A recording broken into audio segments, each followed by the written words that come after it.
Georgia is being rocked by days of violent protests. Russian and Syrian aircraft intensify bombing in Syria, and how Olaf Scholz makes surprise visit to Kyiv. We will talk about this with Mikhail Sheitelman, a political strategist based in Kyiv. Michael, glad to see you, and thank you for joining us.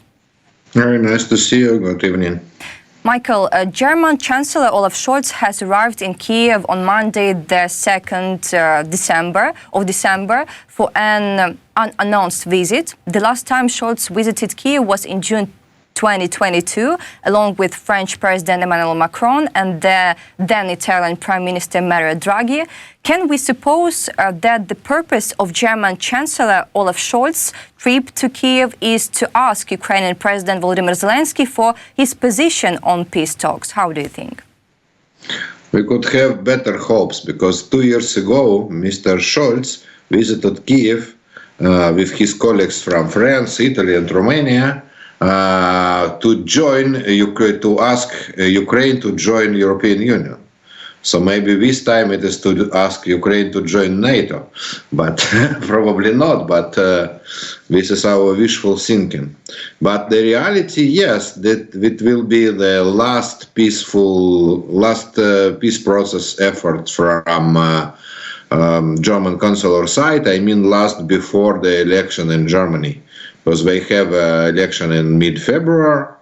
So obviously, on one hand, Chancellor Scholz brought us the new military help, 650 million euro.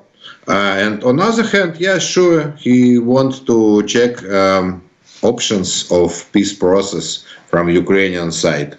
Yes. Michael, you said that Scholz announced a new military aid package for Ukraine, and I need to say that the military support package will include 2 Iris-T defense systems, 10 Leopard 1A5, main battle tanks, 60 infantry fighting vehicles and armored combat vehicles, also 6,000 unguided and 500 guided missiles. So we're waiting for this. And also Germany's Foreign Minister Annalena Baerbock, during her visit to China, warned Beijing of the consequences if it supports Russia with drones, according to Tagesschau. And also Baerbock urged China to actively participate in ending the war, stressing the importance of a fair peace process. So a German foreign minister arrives in China to launch peace process. What about China? Well, I should mention that this package by Olaf Scholz, by the way, this is the good news about this package, that all of this equipment will be supplied till the end of this year. So it is just for 4 weeks, not for next year. For years, yeah. Yeah. And what we could say about Chinese position in this peace process, till now, we never seen any active position in peace process. Okay, China published some documents. One they published almost 2 years ago on the first war anniversary, which was called Chinese Position about the conflict in Ukraine, and which consisted of 12 points. And among these 12 points, we couldn't find any step what we should do or what Russia should do. They just mentioned that we are following the chapters of United Nations, or some paragraphs from United Nations chapters. That's it. Afterwards, they published peace plan common peace plan with Brazil, China-Brazil peace plan. Again, it was not exactly peace plan. It was just position about the war, because they didn't consist any steps what to do. If we agree with Brazil, for example, and with China, that all the conflicts should be resolved by peace measures and not by the war. Okay, we agree what to do. So China does not have any position about that, about how to stop the war, let's say. What is Chinese position? They not support officially Russia. They supply something. We can't say they supply a lot, because they don't supply by official way any military equipment. More than that, they stopped supplying some goods towards Russia, some high technology goods, for not to crack American and European sanctions. We don't follow these sanctions on one hand, but they not supply some high technology goods. So it looks like China, they are, according to Chinese proverb, they just sit on the river and just wait who will die first, Ukraine or Russia. That's it. And by the way, we make a great and huge money on Russia now, and Russia now on 80% depends on China, on Chinese economy, on China as a supplier of any goods and as a customer for the Russian gas, oil, and metals. So China is in very good position about war. You want to stop war, but we don't care about that generally. So rather, again, Minister of Foreign Affairs of German, she came to China just to check their position and not to make China one of partners in this peace process. Michael, I also want to talk you with Russian influence in Georgia, because we see that tens of thousands of protesters in Georgia have overtaken the capital city's historic Rustaveli Avenue in recent days, waving the national flag, tossing fireworks and clashing with police in intense demonstrations against the ruling party's decision to suspend talks to join the European Union. What's happening in Georgia now?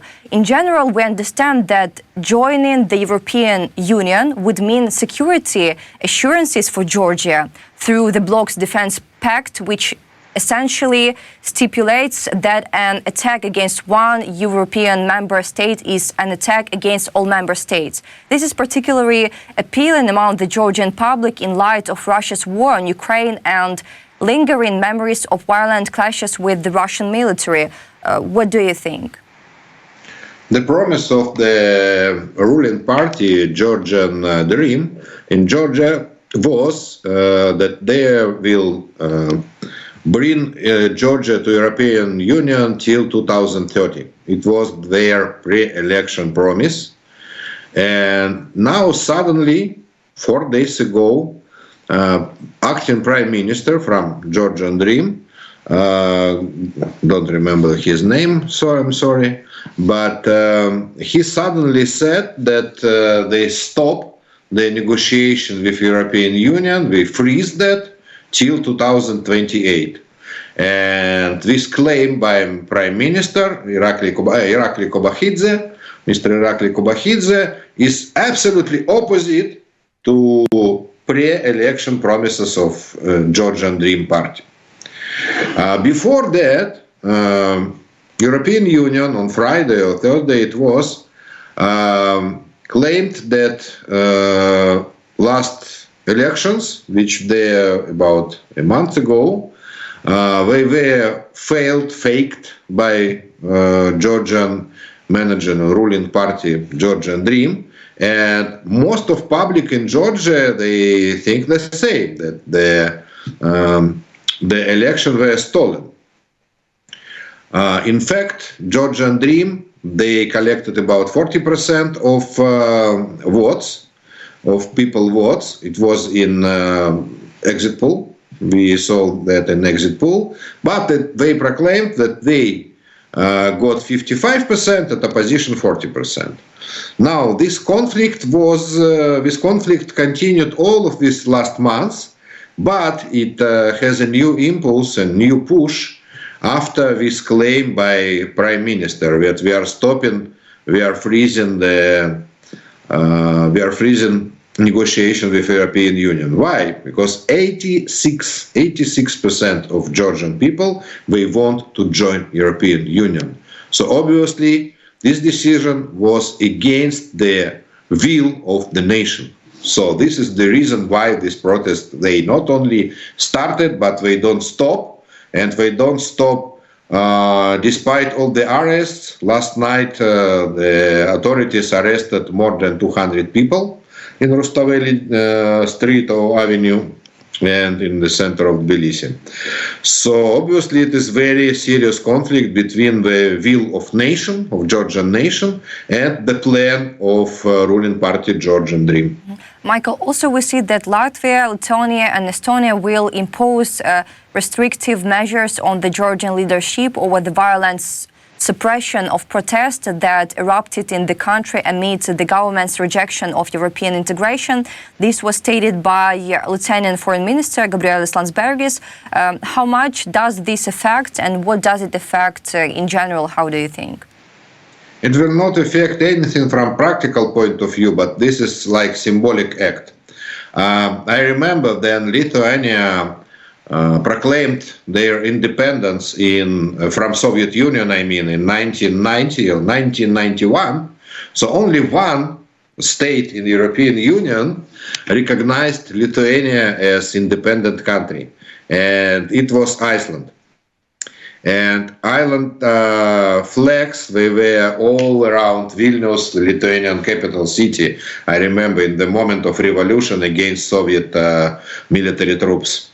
And now Baltic states, they continue this chain, They know what is Russian occupation. They were under Soviet occupation about 45 years or something like that. And now they want to support Georgian nation. They see that de facto Georgia has the Russian occupation now from the Baltic point of view. But they want to be the first countries who said that, who incorporate sanctions. But I believe that next week, if the revolution is not stopped in Georgia, when we will see other sanctions by European Union or maybe by United States. Because European Union and United States, they stopped almost all the relationship with Georgian current authorities. So it looks like we are ready to make the sanctions on Georgia. So it is just first and symbolic jest, but European Union ready to make the same step. Michael, also we see that the situation in Syria is getting worse, and the Institute for the Study of War analysts said in a report that Russia has stepped up diplomatic efforts to support the regime of Syrian President Bashar Assad amid the active advance of opposition forces. Also, what's happening in Syria? Who are the rebels who have seized control of Aleppo in Syria? And can we say that Russia has been facing difficulties in providing additional support to the regime of Syrian President Bashar Assad due to the high intensity of hostilities in Ukraine? Yeah, here in Kyiv, we are not big specialists in Syrian internal affairs, so I will not tell you stories about Sunni Alawite and Shiites inside Syria. But what important point for us is the Russian role in this regime, Syrian regime, and support Syrian regime. Last 10 years, Syrian regime of Bashar Assad stays on the Russian military troops. And Russian military troops, they de facto surround Damascus.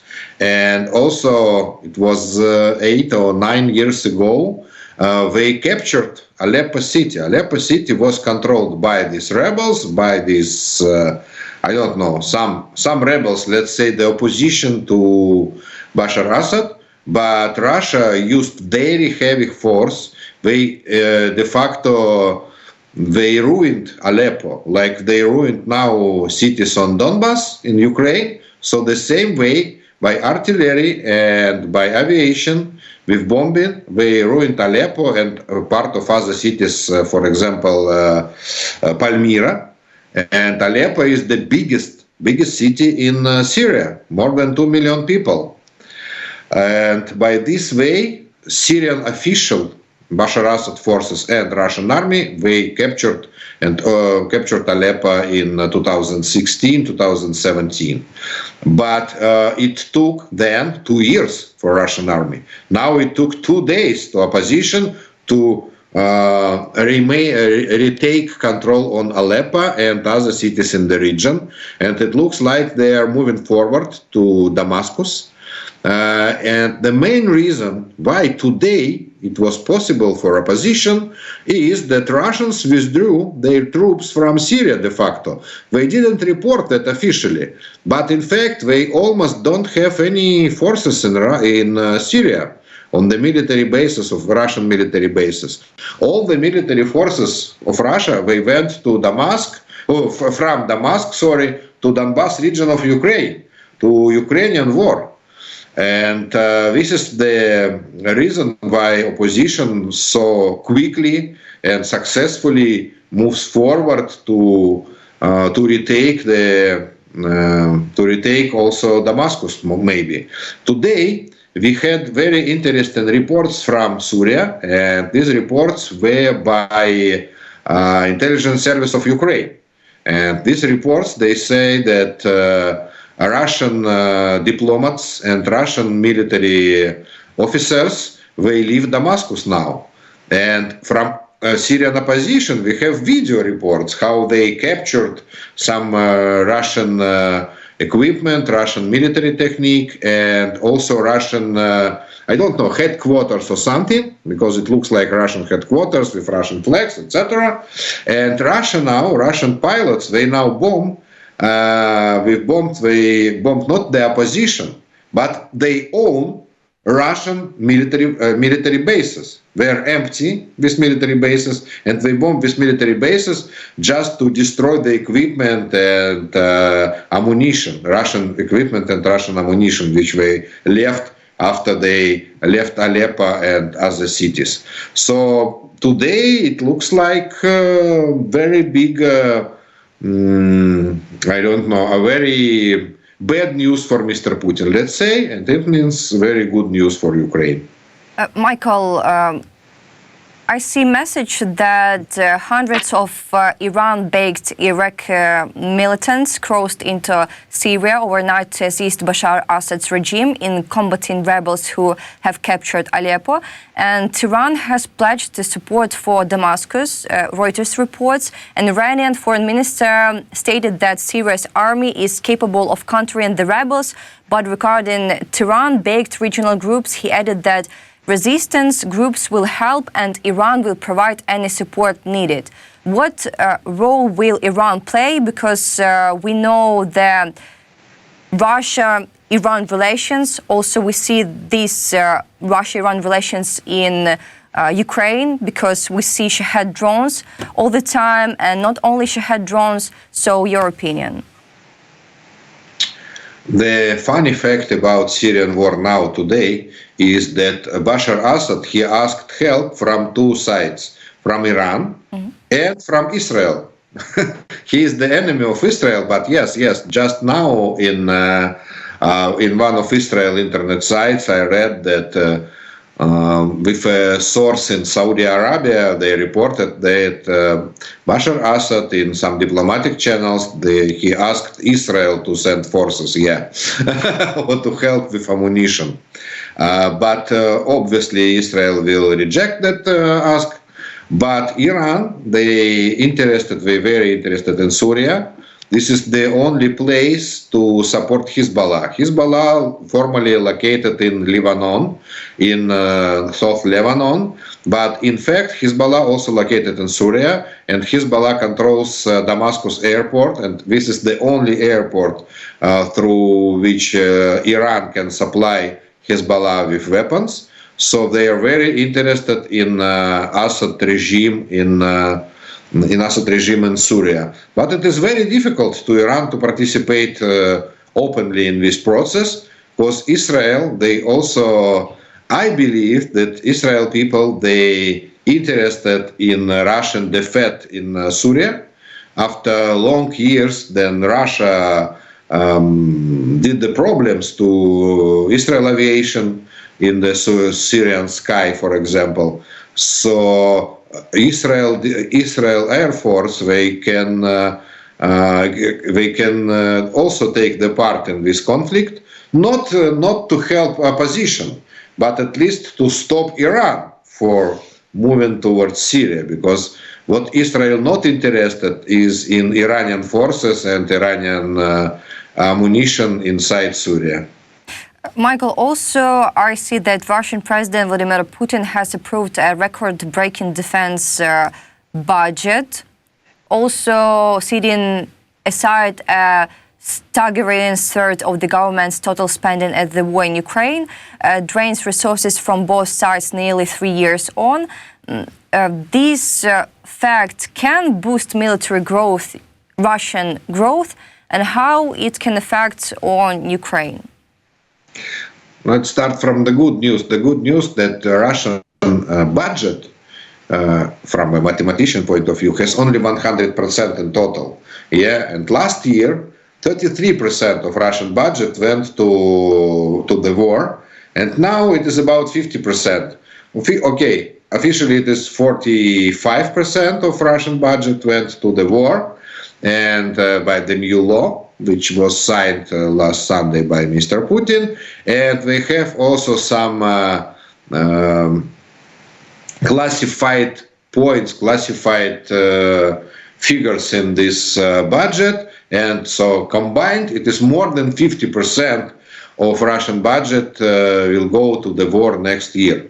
And it means that there is no spare place, no spare money to spend more and more. If you spend more than 50% to the war and all the rest, I mean, I don't know, education or social politics, it is less than 50% of your money. And it could bring for the big economic problem in Russia and big social problem in Russia, and we can see the start of this. Last week, for example, the exchange rate of Russian ruble crossed 100 ruble per dollar and get to the ceiling of 109 ruble per dollar. And just a year and a half ago, it was 50 ruble per dollar, and now 109. So it is more than doubled during a year and a half. And obviously it is very big strike on Russian economy. And the same we can see when we watch to the biggest Russian company in the world at all, in all the Russian economy, is Gazprom. Gazprom is the Russian monopoly for gas supplying. It was supplying to Europe and to China and to India. And now this week, capitalization of market cap of Gazprom is $25 billion. $25 billion. And just 10 years ago, it was 350 billion. Now it is 25 billion. And this Russian company was on the 3rd place in the world list of biggest companies. And now it is not on the 1000th place. So obviously the economic policy of Russian government just crashed, just absolutely crashed. And from today we can say that Russian economy will not be free economy, but the Soviet economy with planned economy and with not free ruble exchange rate. And I hope it could bring also to shortage of basic products, basic goods, food, etc. Michael, hope that Russian economy to collapse within a year. Michael, thank you for this important conversation. Thank you for your support. Mikhail Sheitelman, a political strategist based in Kyiv, was with us today. Dear audience, subscribe on this channel. Also subscribe on Mikhail Sheitelman channel. Wish you a good day and see you. Thank you, Olga. Bye.